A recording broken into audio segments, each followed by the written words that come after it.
What's up? OKKK 762 by 39. That's not what caliber we're talking about today, but we are talking about this Hatsan. That's how you say it. Escort Bull Tac SA semi-auto Bullpup shotgun. As you see, chambers clear. Magazine fed. I just picked this up. And I just want to do a quick video and let y'all know what I think about it. I just put a short video up there at the range. It's not the greatest, but it's good enough to show you, the recoil, the cycling, whatever else you need to know. It's pretty straightforward with this. I mean, it's a semi-auto. You load from the bottom, ejects up here. You have your safety, cross bolt safety. It's kind of cheap feeling. You can hear the click. I guess it's audible click. That's a good thing. But other than that, it's not smooth or nothing, but it clicks in place. You have a little, orange or red to let you know hot and safe. It has a good rubber texture. I believe you can use AR-15 grips, maybe. I'm not for sure. But this is real great. I mean, it's rubber grip. I mean, I don't have to worry about it slipping out of my hands. Aluminum trigger. I like that because it doesn't feel cheap. It's no wobble in it, and it's pretty stable, pretty sturdy. It doesn't have a muzzle brake on it, but it has a thread protector that you can put your own muzzle brake up there. I have a pick rail at the bottom. This is plastic molded in for like a forward hand grip and vertical hand grip or whatever. So it's cool. They put that way up front, and you can also grip back here. It has these ribbed on the grip. Like you said, this is all pretty much plastic, except this back part, this housing is like aluminum, I guess, or metal. But you have aluminum pick here that you can put a red dot sight, and then you have two on each side in the front that you can put a laser, flashlight, whatever you want. And then with the sights, you have a little fiber red dot in the front, and it works. I love it that you can also put a red dot up top, and you can still see your sights underneath there, just in case something goes wrong with the red dot.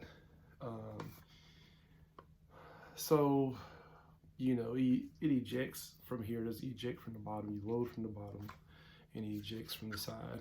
I shot it and recoiled. I mean, it depends on if you have any, I guess some extra weight or meat on your shoulder that can absorb some of that recoil.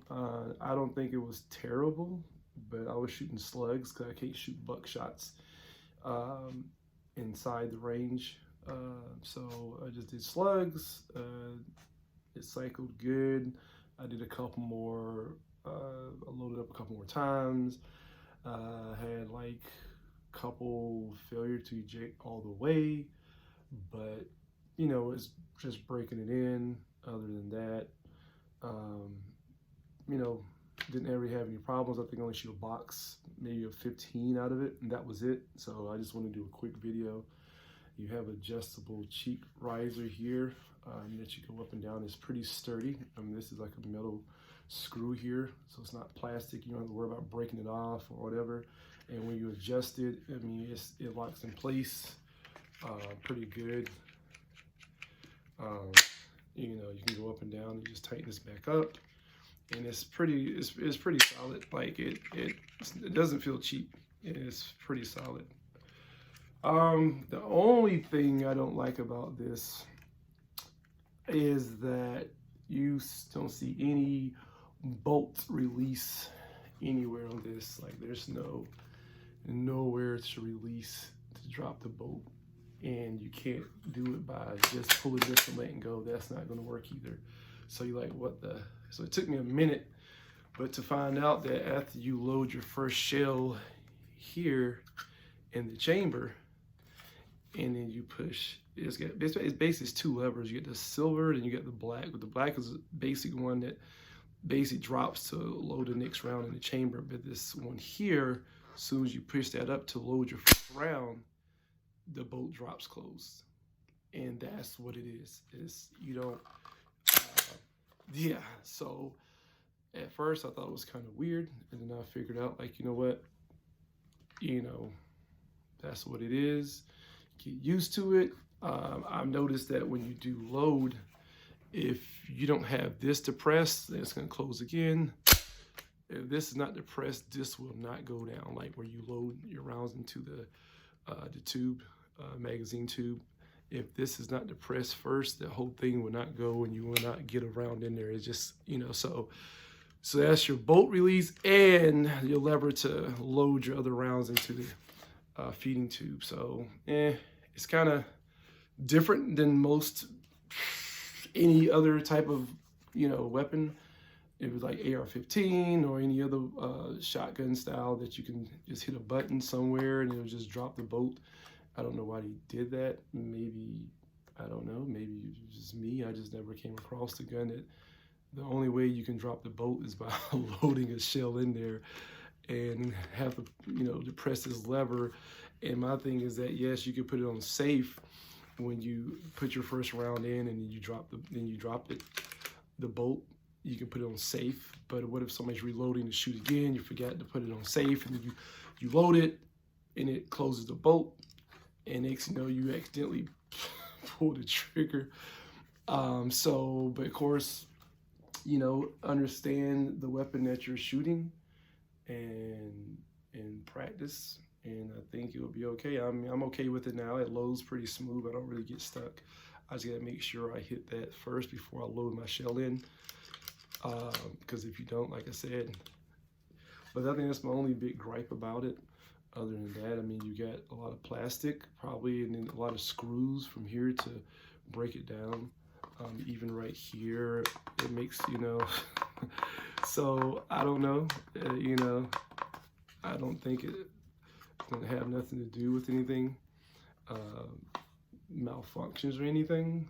But you know, when you have, you know, a lot of plastic and mixed with metal and screws going into plastic inserts, which I don't think this one, I think this actually screws down into a metal piece down here at the bottom, if you can see. So I believe it's okay. I shot, like you said, like 15 rounds out of it, slugs, and it actually did pretty well.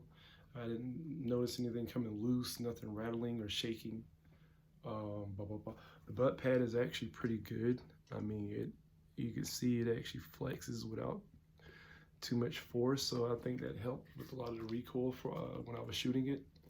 And like, I'm not gonna break it down. I mean, it comes with a boom boom Bullpup manual, Escort, and just gives you some, you know, everything's in it, safety, everything, and then breaking it down. So it definitely will show you how to load it and everything. So that's a good thing. Because usually some of these imports or these guns that come from other countries, back in the day, some of their you know, they didn't really show you how to load, how to do anything, but now they do a lot better about that now, so that's cool. So it comes with that, and then it comes, of course, with the strap, most, you know, with the name on it, which I don't think I'll use it. Like, you know, so, but it has, I think it's a QD attachments right here, and it snaps into there, so maybe, like you said, tactical, if you're out just training with it or something, or you know you can use it. I probably won't. It'd be more of a home defense. And it just came with actually this right here, the charging handle, and you can actually wiggle it out, pull it out, and then insert it on the other side, so you can charge it from either side. I think that's cool. The only thing I don't like is that I feel like because you just kind of, you know, wiggle it out and wiggle it and pull it, I think of, you know, let me see if I can, so yeah, it takes a little bit of force, but not a lot. And then, you know, if you're shooting, moving around, and next you know, this somehow wiggles out, you know, then what? There's no way you can charge it back unless you put a screwdriver in there. I wish it was, I don't know, but it is what it is, I guess, right? You know, you can put it in there, you can take it out, put it on the other side, and wiggle it down, and flip around the other way. Yeah, so, you know, but of course it's the same side I had it on, but yeah. Yeah, so I mean, it charges fine, you know, it locks, like I said, you can't rack it, clear it. You know, as soon as you rack it back, it locks in place, and then you have to push this down here to drop the bolt, and then, you know, so yeah, you have to get used to that. I don't think there's any other gun out there that does it. As soon as you lock the bolt back, it locks by itself without a magazine or something in it. But yeah, so that's kind of funny. You know, I wish they would have had like a bolt release that you can just, you know, control yourself. And they have this, they said the mode that they use is, you know, it's like patent pending or whatever, pending or whatever. And then, you know, so I don't know, I'm sure it's the same type of material that everybody else uses, but they probably added some other whatever it's supposed to. I think there's a heat shield underneath here or something that's supposed to, you know, keep its grip, this 4-inch grip here, cool when it's heating up. And it's supposed to absorb the heat pretty well, they say. I didn't have any problems when this barrel got pretty hot, and it did get pretty hot, and I didn't notice anything. But like I said, I didn't shoot 50 slugs out of it. I only did like 15 rounds, and that was it, and I was done. But you know, it got hot pretty quick, and I didn't feel any heat radiating through the, you know, from the barrel to the, you know, to the front. So that was good. But you know, like that one negative I said, other than that, I like the gun so much that, I mean, I do have having the 410, it's clear. I do have a 410 pump.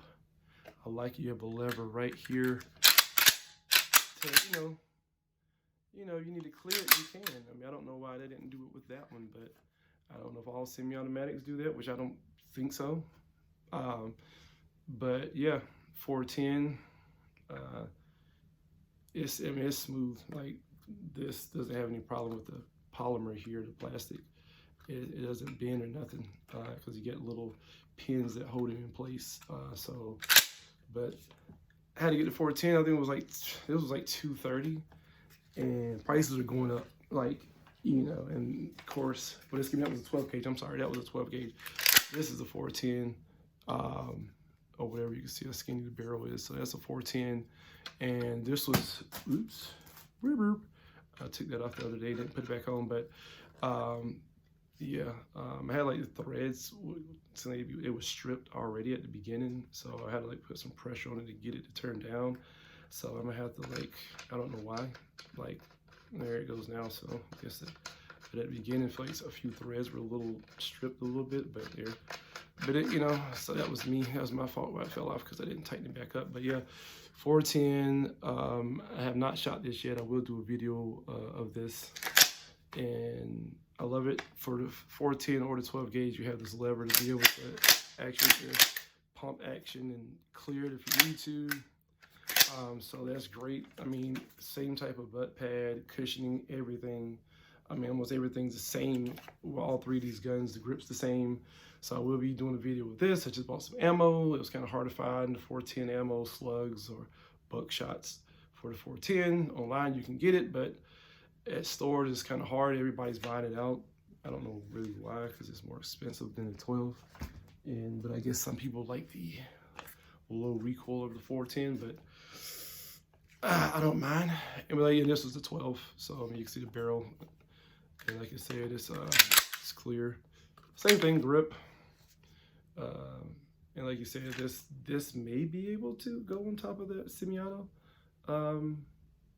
Escort with the threads, probably the same threads. I don't know what threads they are. I don't know if it's like 7 to 12, whatever it may be. I'm sure it's easy to find out. I haven't found it yet because, like I said, I just got these shotguns and everything. But yeah, I mean, 200. I think this 12 gauge was like 200 before tax. And then, of course, your FFL transfer. And then the 410 was like 230. And they're going up now. The 12 gauge is like 230, 240. And I mean, these are like the KSG Kel-Tec, you know, but half the price or a little lower than that.